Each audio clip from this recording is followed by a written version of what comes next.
Viva, seja muito bem-vindo ao TDM Entrevista. É uma figura incontornável da comunidade portuguesa em Macau. Chegou faz agora 40 anos e foi a primeira mulher a exercer advocacia em Macau. Esteve na criação do primeiro escritório coletivo de advogados no território, nos anos 80, e teve também um papel central no lançamento da Associação de Advogados de Macau.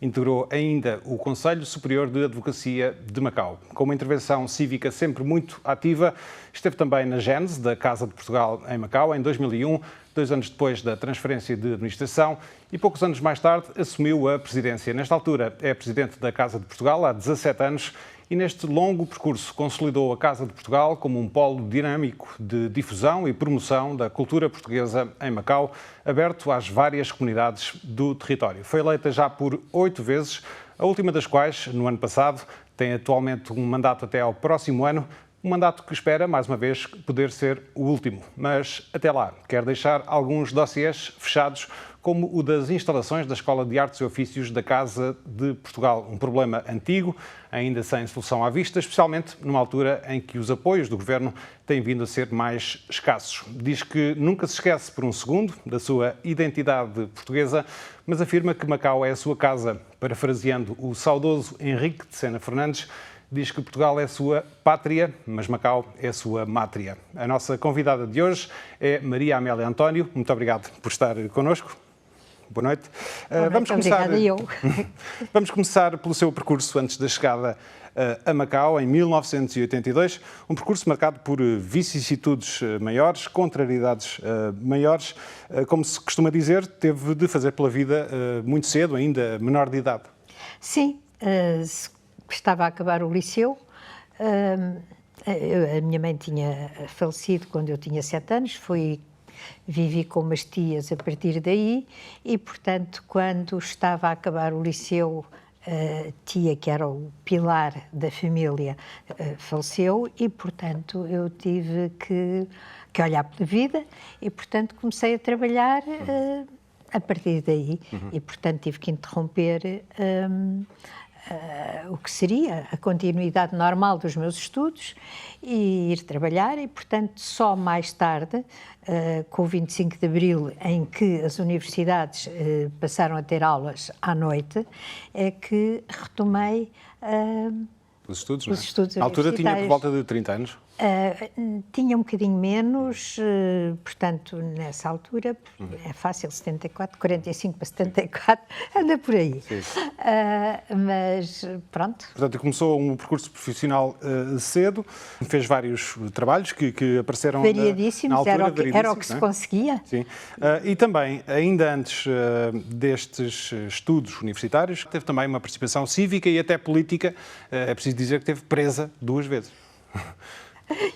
Eu gosto pouco de falar de mim própria, mas não é nada de especial, é aquilo que acontecia à maioria das pessoas que se interessavam e reagiam à situação e pretendiam contribuir de alguma forma para que as coisas mudassem, não é? Que o contributo mínimo de cada um, havia a noção de que esse contributo mínimo era importante e no conjunto, o seu todo, podia mudar alguma coisa. Aliás, é sempre assim na vida e no mundo, só quando muitas pequenas coisas se juntam é que acaba por haver alguma coisa grande. E, portanto, era o que se passava nessa altura.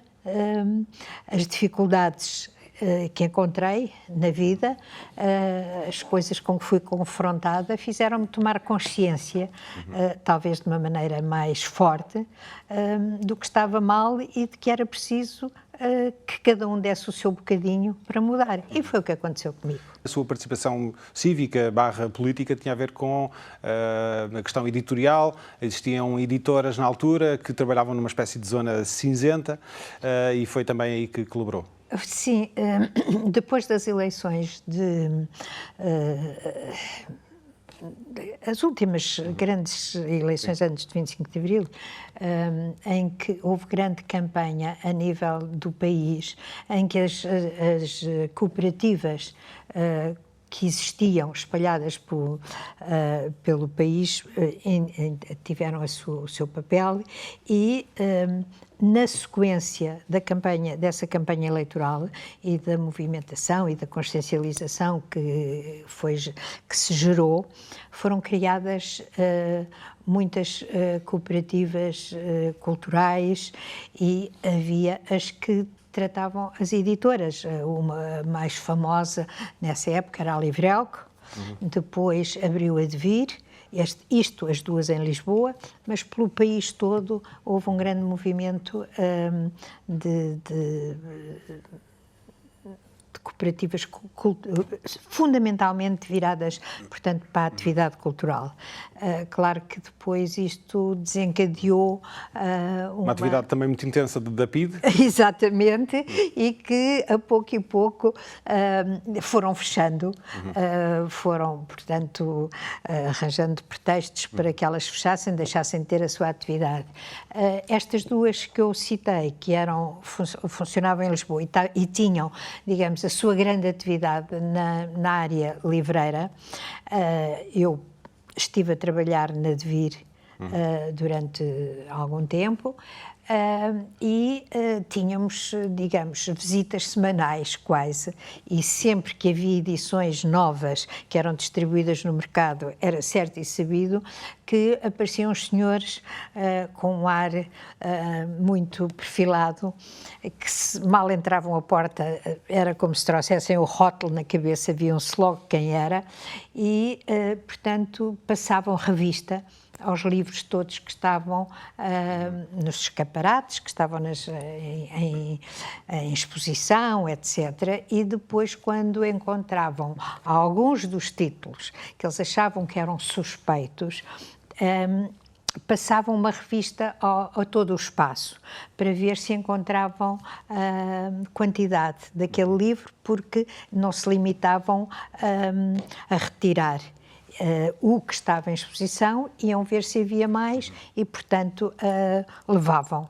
Todos faziam um auto. Levavam livros e às vezes levavam pessoas também. Pois, isso também acontecia e pronto, e era um período bastante, como é que eu ia dizer, de grande tensão.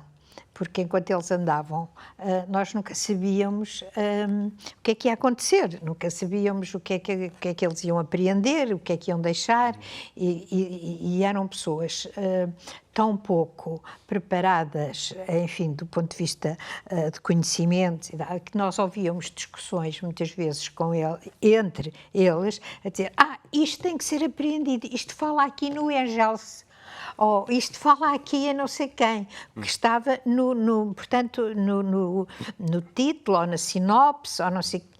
Portanto, não interessava o que é que o livro era, o que é que tinha, mas se tinha ali um título, uma referência, um nome que eles achavam que era altamente suspeito, sim, era tudo apreendido imediatamente. Portanto, era um período que era vivido sempre em sobressalto. Estava sempre na dúvida do que é que podia acontecer de um momento para o outro. Mas pronto, faz parte da nossa história. Depois veio então o 25 de Abril, esteve inclusivamente no Largo do Carmo, na primeira linha. Foi também uma das primeiras pessoas a beneficiar com a abertura do ensino superior, no sentido em que abriram os primeiros cursos para trabalhadores estudantes, horários noturnos, tirou o curso nessa modalidade. Pouco tempo depois de acabar o curso e o estágio, veio para Armacau, 1982, há 40 anos, na altura por um contexto familiar.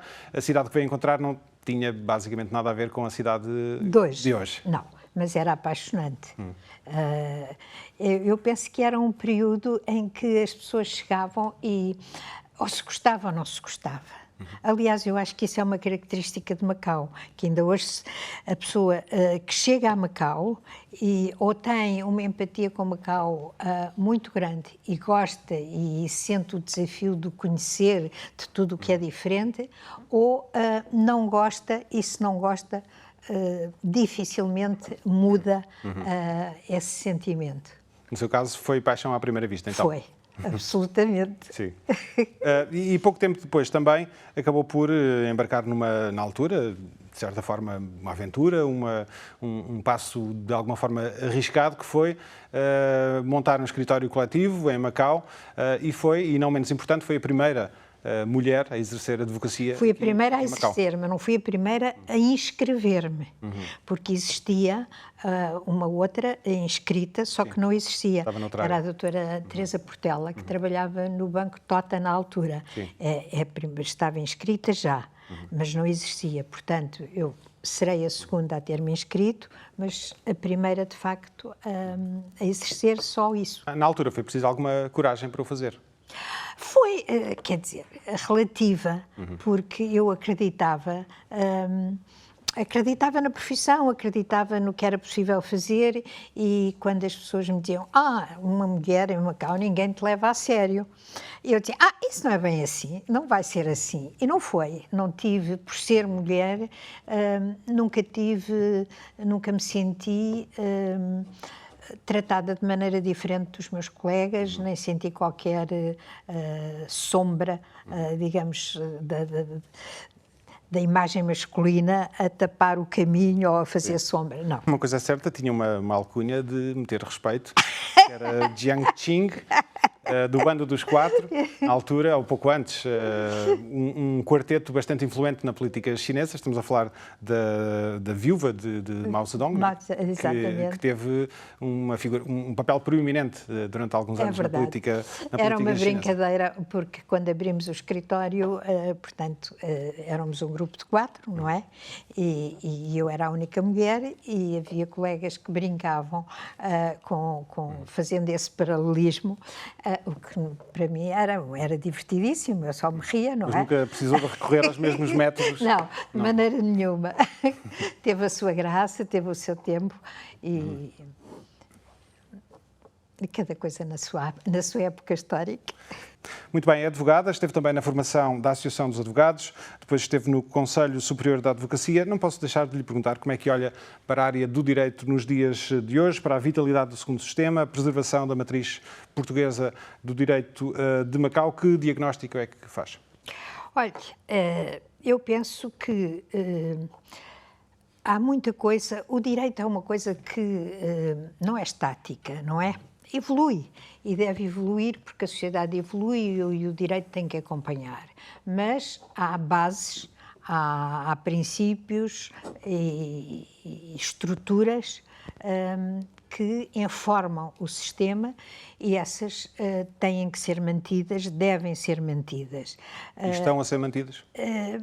No essencial, eu diria que sim.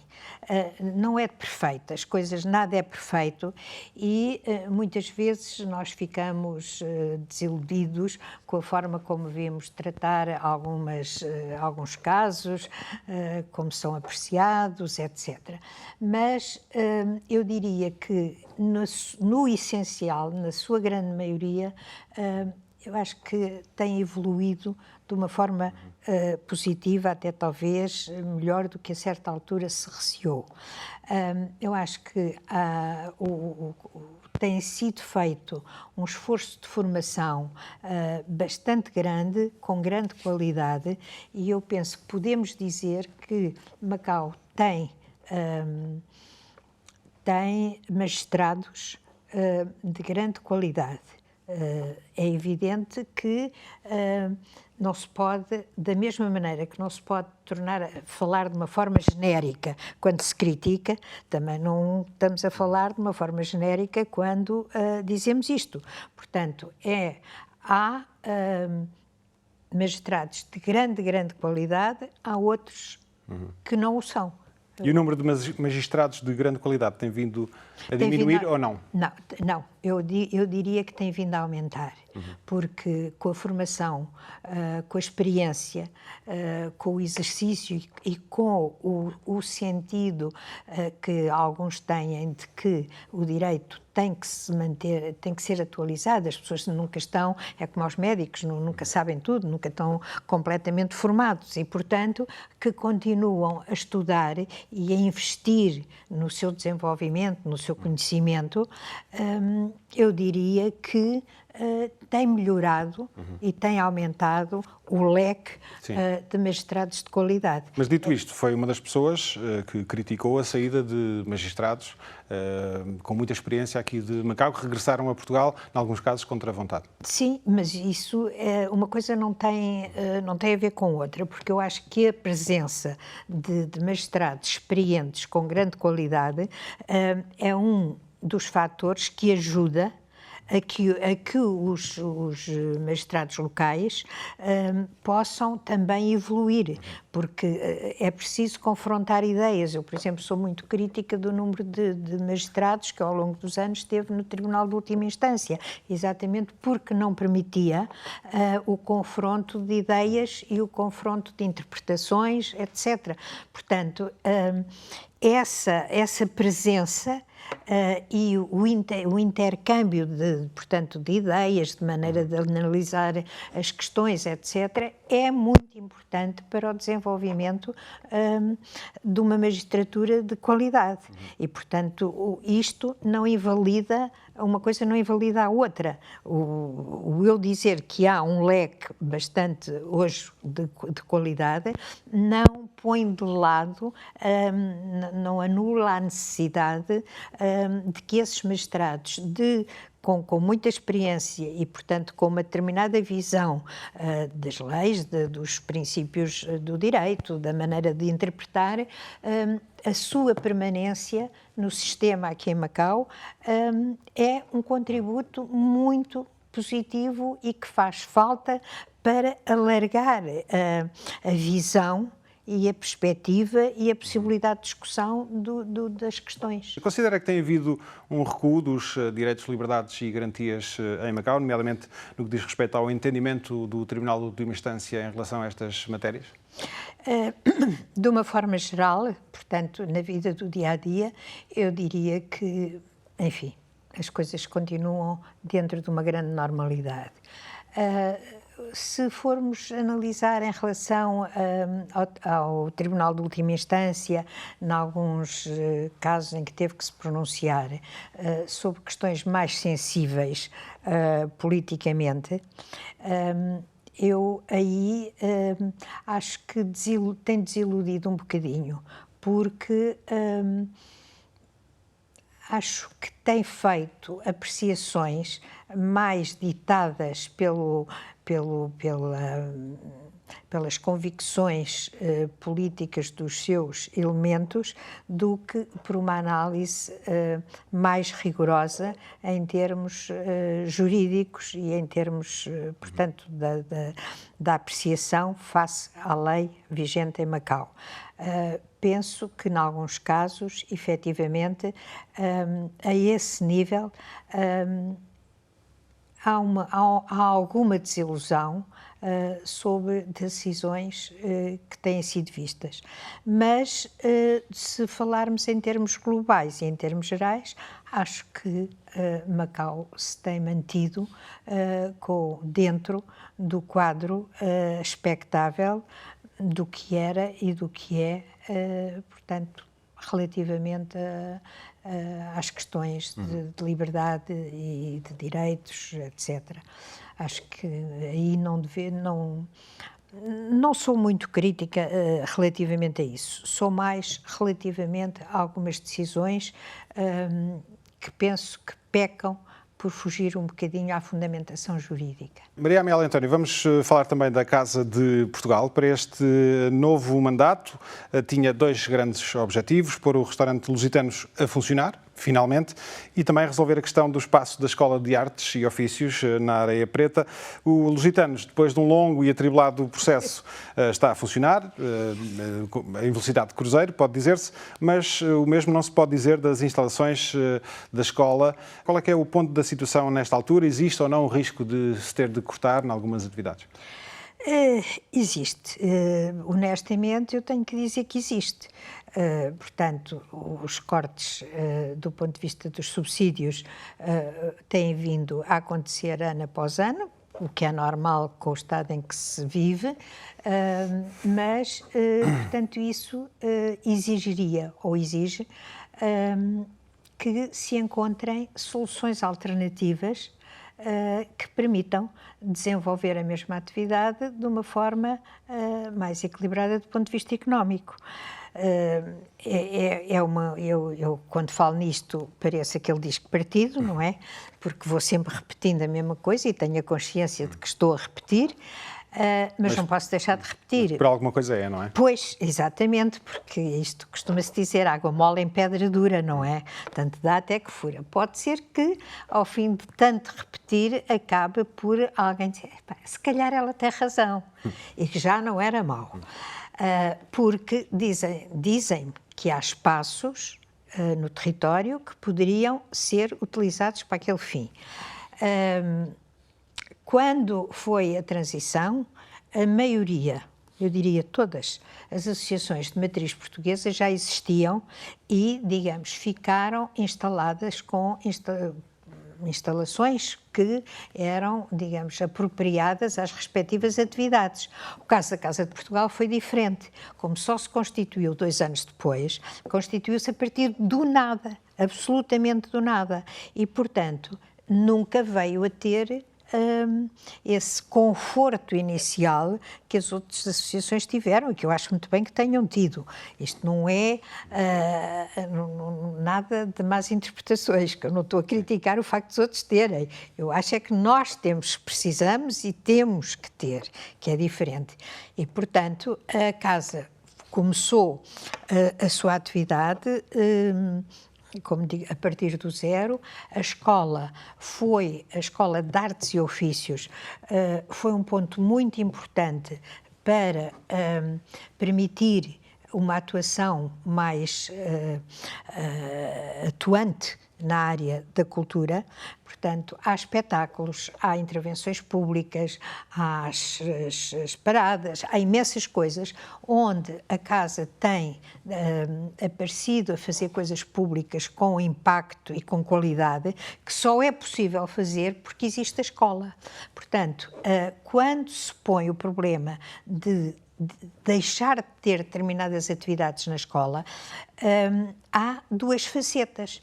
Uma é deixar de se pôr ao dispor das pessoas aquela ferramenta para poderem desenvolver conhecimentos, ganhar prática, etc. Mas, por outro lado, também inibe que depois a Casa possa vir a ter a mesma participação nas atividades culturais que se desenvolvem na cidade da mesma maneira, porque deixa de ter os meios práticos para fazer. Eu penso que, em relação à escola, tem havido alguma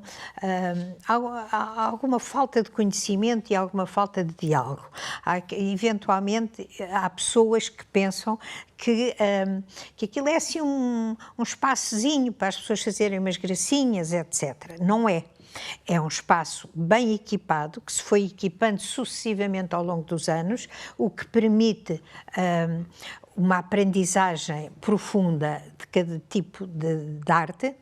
E, por outro lado, há outra questão que é, quando se fala em escola, esquece que é uma oficina, são oficinas e são sítios onde as pessoas, não é uma escola regular e, portanto, a tentativa de olhar para a escola com um espartilho que se usa para as escolas de currículo regular também não faz sentido, porque é o sítio onde se aprende a pôr as mãos na massa, a fazer, a mexer, a utilizar as técnicas, a descobrir como é que as coisas resultam, como é que se fazem. Portanto, é uma aprendizagem completamente diferente de uma escola regular. Sim. Portanto, recentrando aqui a questão, o que está em causa tem a ver com o facto dos apoios que o Governo tem garantido não garantirem a continuidade da atividade da escola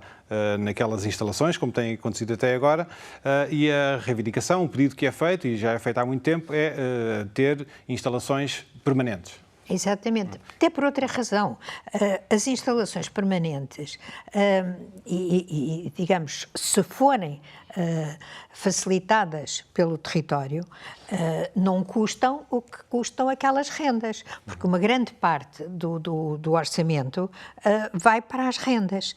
Por outro lado, o prédio é um prédio industrial antigo, tem-se degradado e, por exemplo, atividades para crianças, nós não conseguimos mantê-las e fazê-las regularmente naquele espaço. E essa é uma das maiores procuras que nós temos e que estamos a falhar a resposta porque aquele espaço não é adequado para isso. Por outro lado, o ter umas instalações, portanto, do território permanentes e que permitem, portanto, que o orçamento funcione de uma forma mais baixa, cria também uma estabilidade, porque a escola, nesta situação de não saber, Ana, o que é que vai acontecer para o ano seguinte, torna extremamente difícil estabilizar os colaboradores, porque, e isso agravou-se imenso com o facto de Macau estar fechado e com as pessoas que têm saído, nós não as podemos substituir por pessoas com o mesmo nível que não temos no território. Mas, por exemplo, também temos pessoas que formamos ao longo destes anos e que, com o entendimento de escola, portanto, espartilhada em determinado tipo de regulamento, essas pessoas que ganharam a sua formação prática ao longo de muitos anos e que hoje são mestres capazes de passar os conhecimentos, de ensinar, etc., depois não são reconhecidos, por exemplo, ao nível do PDAC, que é o Plano de Formação Permanente, que permite que as pessoas usufruam de um subsídio para fazerem os seus cursos. Não sendo os formadores reconhecidos, os cursos não podem ser subsidiados, as pessoas não podem ir usar esse subsídio. Portanto, isto é como eu diria, é como as cerejas, porque uma coisa traz a outra agarrada e a outra também. E, portanto, não são problemas pontuais que se resolvam numa... Era preciso são relacionados e era preciso dar estabilidade à escola, e eu acho que também, para além da estabilidade, era muito importante haver um sinal da parte do governo, um sinal de que reconhece a importância deste tipo de atividade, deste tipo de escola. E isso a escola já foi, de resto, até condecorada pelo Foi, a Casa de Portugal já recebeu uma... Maria Amélia António também, a nível pessoal. Sim, mas a Casa que é importante e a Casa recebeu a medalha de mérito cultural. Mas eram outros tempos e eu diria que Macau tem passado por várias fases e nós também. E as nossas relações com a administração também refletem as alterações que se vão fazendo em Macau. Houve, portanto, anos em que havia um grande conhecimento mútuo, em que o governo e as pessoas envolvidas na área cultural, etc., conheciam bem a casa, conheciam as pessoas que estavam a trabalhar. Quer dizer que não é o caso agora, é isso? Não. Agora eu penso que há um desconhecimento e um distanciamento tão grande que é difícil ao governo, eventualmente, avaliar, perceber o valor ou a importância que esta escola, portanto, que este bloco de ensino tem para a manutenção de uma diversificação maior da cultura e das atividades culturais do território. Muito bem. E se isso fosse vencido, não é? Se houvesse um sinal do governo, isso incutiria uma vida nova e uma alma nova às pessoas que, ao fim de anos vários de dificuldade em dificuldade, começam a sentir, interrogam-se se vale a pena o esforço, se vale a pena insistir, porque sentem-se desanimadas. E eu acho que isto é muito importante e esta comunicação e digamos, estes sinais estão a fazer muita falta. Muito bem, estamos a chegar à reta final desta entrevista. Não é segredo para ninguém, tem havido muitos portugueses a sair de Macau nos últimos tempos, outros preparam-se para ir em breve. Já testemunhou outras ondas de saída e de chegada de portugueses a Macau? Acha que este é apenas mais um êxodo ou, de alguma forma, este movimento, esta saída, poderá ser mais irreversível? Custa muito dizer isto. Porque eu sou sempre aquela otimista que vocês dizem que exagero no otimismo, não é? Mas eu penso que é diferente, é um pouco diferente, porque muita gente que está a sair faziam parte de uma parte estável dos portugueses residentes em Macau. São residentes de longa data, que criaram aqui os seus filhos e, portanto, que tinham uma ligação muito grande a Macau e viviam Macau de uma determinada... com uma ligação afetiva bastante grande. E essa geração... parte dessa geração, porque os filhos já lá estão, porque, entretanto, os seus próprios pais envelheceram muito, por razões variadíssimas das suas famílias, têm estado a sair e vão continuar a sair de acordo com o que sabemos.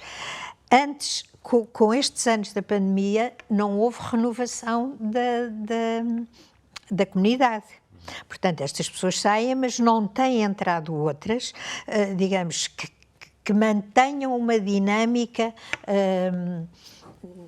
que estávamos habituados da comunidade portuguesa. Portanto, há uma comunidade mais jovem que entrou no território antes da pandemia. E, obviamente, com a vida que lhe foi possível fazer no território nestes anos, eu penso que não criou e não tem, digamos, a apetência para criar o mesmo tipo de laços que a comunidade que viveu aqui muitos anos criou. E, portanto, eu receio que também seja uma outra onda que acabará por também vir a curto ou médio prazo a sair do território. Uma última palavra para a comunidade portuguesa, à luz disto que acaba de dizer, alguma mensagem que queira deixar? Eu aquilo que digo e que insisto é que é fundamental que as pessoas se conheçam, que as pessoas participem nas atividades, em tudo aquilo que se faz, nos eventos. Temos agora uma série de propostas culturais, não é? Exatamente, com o Junho, mês de Portugal, já várias coisas foram feitas, outras vão decorrer ainda.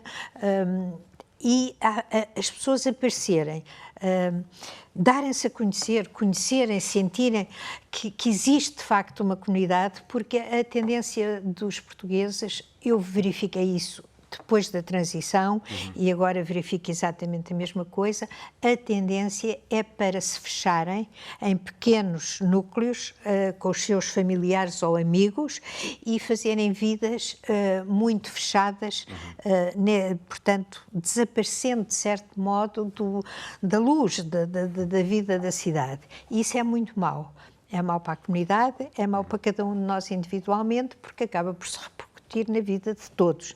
E, portanto, o maior apelo que eu faço à comunidade é aparecer, estar presente, participar. Isso é fundamental. Quer para a presença portuguesa, quer para a própria vida dessas pessoas em Macau. Fica então este apelo. Muito obrigado por ter vindo ao TDM Entrevista. Foi um gosto. Muito obrigado. Muito obrigada eu. E esta foi a última edição do TDM Entrevista, pelo menos com este apresentador. Foram mais de 7 anos de entrevistas. Por aqui passaram escritores, músicos, advogados, economistas, políticos, teólogos, desportistas, historiadores e muito mais. Da nossa parte foi um prazer. Deixo um agradecimento à TDM pelo convite e pela oportunidade e à equipa envolvida na produção do programa, em especial à realizadora Fernanda Pestana. Agradeço também a todos quantos nos acompanharam ao longo destes anos por estarem desse lado. lado e também pelo feedback positivo que nos foram fazendo chegar ao longo do tempo. É um ciclo que se fecha, há um outro que se abre. Um muito obrigado a todos. Até sempre.